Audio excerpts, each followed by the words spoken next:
यात्रा एक ट्रेलर होती, पिक्चर अभी बाकी है आणि पिक्चर बाकी म्हणजे आपल्याला 21 तारखेला दुपारी 1 वाजता तिथून रॅली काढायची. भव्य अशी रॅली राहुरी शहरातून काढून फक्त इथून निघणार मार्केट कमिटी पासून काढायची. नवी पेठ, शनी मंदिर, शुक्लेश्वर मंदिरापासून आपल्या सभेच्या ठिकाणी जायचं. नाही तर मग इकडून निघून शुक्लेश्वर मंदिर, शिवाजी चौक, शनी चौक, पृथ्वी कॉर्नर पासून डायरेक्ट सभेच्या ठिकाणी जायचं. अशा पद्धतीची रॅली आपल्याला एक मोठ्यात मोठी रॅली करायची. आणि आता तुम्ही खूप प्रचार केलेला आहे. मला वाटतं वाड्या वस्त्या सगळीकडे तुम्ही फिरला, तेवढा उन्हातानाचा कशाचाच विचार केला नाही.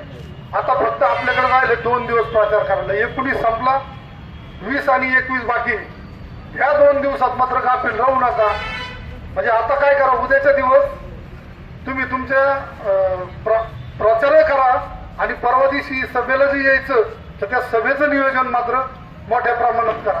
कारण सभा एकदा तुमची भक्कम झाली की तुमचा विजय 100% झाला. आता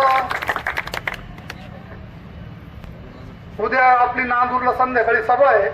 सकाळी मी देशवंडी तंबरा, एका गाडीत 2 माणसं असतील, नाही तर एका गाडीत 10 माणसं असतील. 500-1000 रुपये त्यांना रोज असतो. इथं पदर पैसे घालून तुम्ही जे माझ्यासाठी एवढं वातावरण तापवलं ना, हे एका अपक्ष उमेदवाराला कुठलाच पक्षाची साथ नसताना एवढं वातावरण तापवणं विधानसभेसारख्या निवडणुकीत कोणाला शक्य नाही. ते तुम्ही करून दाखवलं.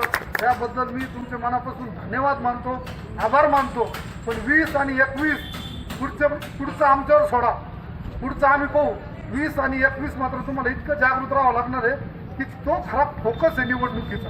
आणि तो फोकस एकदा पास झाला ना की मग त्या दिवशीपासून 22ला दिवसभर आपली चर्चा होत असते की कशी त्यांची रॅली होती, कशी त्यांची सभा झाली, किती लोक होते. आणि त्या चर्चेवर मग निवडणुकीचा कल बदलत असतो. आणि तो कल आपल्याला 100% बदलायचा. एक भव्य रॅली करायची, महिलांना सुद्धा सांगा, एक भव्य रॅली करायची आणि मोठी सभा करायची. आणि मग नंतर आपण शेवटच्या टप्प्यात निवडणुकीचा आता आलेलो आहे. तुम्ही मात्र गाफील राहू नका, एवढीच कळकळीची विनंती मी तुम्हाला करतो. 2 दिवस जागृत राहा. जसे आलात सुखरूप या, सुखरूप जा, काही गडबड करू